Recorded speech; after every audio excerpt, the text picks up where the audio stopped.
Pada hari itu, Abu Nawas tengah menikmati pagi yang cerah di rumahnya. Tiba-tiba, utusan Baginda Raja datang mengganggunya. "Tuan diminta Baginda menghadap," ujar sang utusan tanpa basa-basi. Setelah sedikit berhias, Abu Nawas berangkat ke istana diiringi sang utusan. Singkat cerita, sampai di istana, Raja sudah menunggu. "Akhir-akhir ini aku sering mendapat gangguan perut, Abu," ucap Raja mengawali pembicaraan.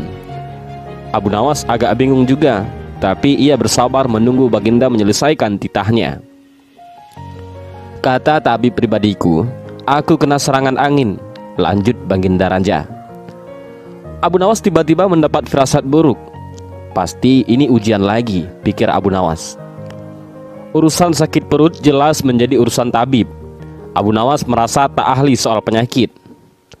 "Ampun tuanku, apa yang bisa hamba lakukan?" tanya Abu Nawas kepada sang raja. "Sederhana saja, aku hanya ingin engkau menangkap angin dan memenjarakannya." Titah Baginda Raja disambut wajah bengong Abu Nawas. Benar juga firasat Abu Nawas. Raja sedang menguji kecerdikannya lagi. Merasa tertantang, Abu Nawas pun langsung menjawab, "Siap Baginda, beri hamba waktu," jawab Abu Nawas. Abu Nawas diberi waktu 3 hari. Ia pun meninggalkan istana menuju warung kopi. "Ngopi dulu biar otak encer," pikir Abu Nawas. Orang-orang yang ada di warung itu serentak berdiri begitu melihat Abu Nawas datang. "Rezeki nggak kemana," celutuk mereka. Sudah biasa, Abu Nawas dikenal dermawan. Mereka memastikan kopi yang sudah diseruput bakal dibayar si cerdik yang baik hati ini. "Aku lagi mumet," tutur Abu Nawas sembari menaruh pantatnya di kursi kayu. Orang-orang langsung terdiam. Dari istana pasti dapat proyek, tebak di antara mereka. "Kalian bisa menangkap angin dan memenjarakannya?" tanya Abu Nawas. Mereka saling pandang.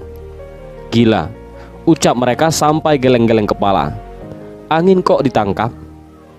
Abu Nawas lantas berdiri dan meninggalkan mulut melongo mereka.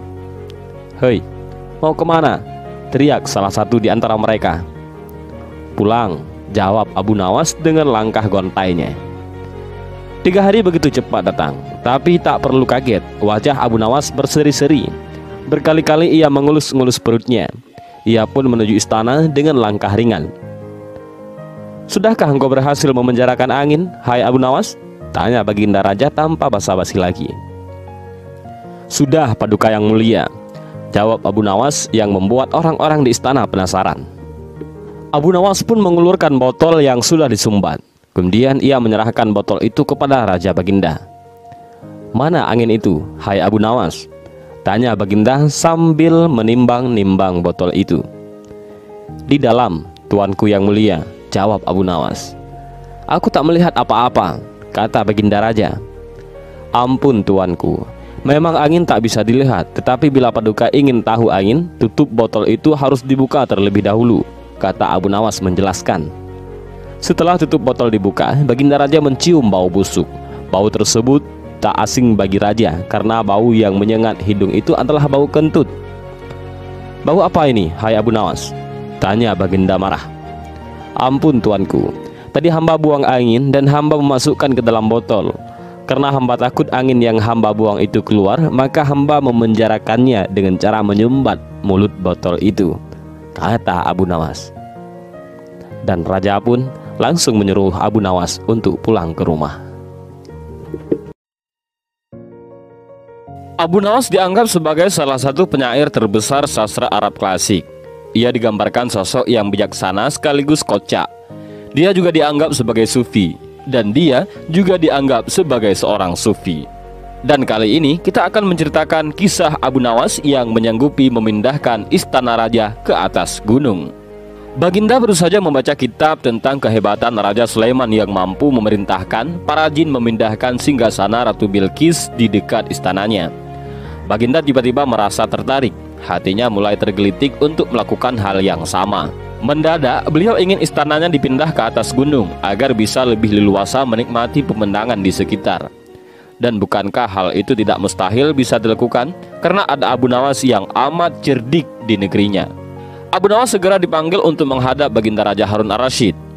Setelah Abu Nawas dihadapkan, "Sanggupkah engkau memindahkan istanaku ke atas gunung agar aku lebih leluasa melihat negeriku?" tanya Baginda Raja. Abu Nawas tidak langsung menjawab. Ia berpikir sejenak hingga keningnya berkerut. Tidak mungkin menolak perintah Baginda, kecuali kalau memang ingin dihukum. Akhirnya Abu Nawas terpaksa menyanggupi proyek raksasa itu.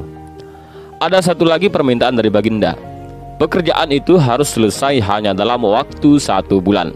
Abu Nawas pun pulang pada hari itu dengan kepala yang pening. Setiap malam ia hanya berteman dengan rembulan dan bintang-bintang. Hari-hari dilewati dengan kegundahan. Tak ada hari yang lebih berat dalam hidup Abu Nawas kecuali hari-hari ini. Tetapi pada hari ke-9, ia tidak lagi merasa gundah gulana.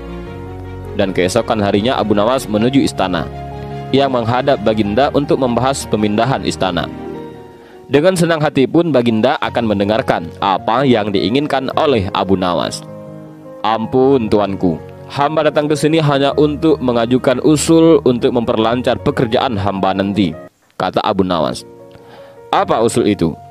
"Hamba akan memindahkan istana Paduka yang mulia tepat pada hari raya Idul Kurban yang kebetulan hanya kurang 20 hari lagi."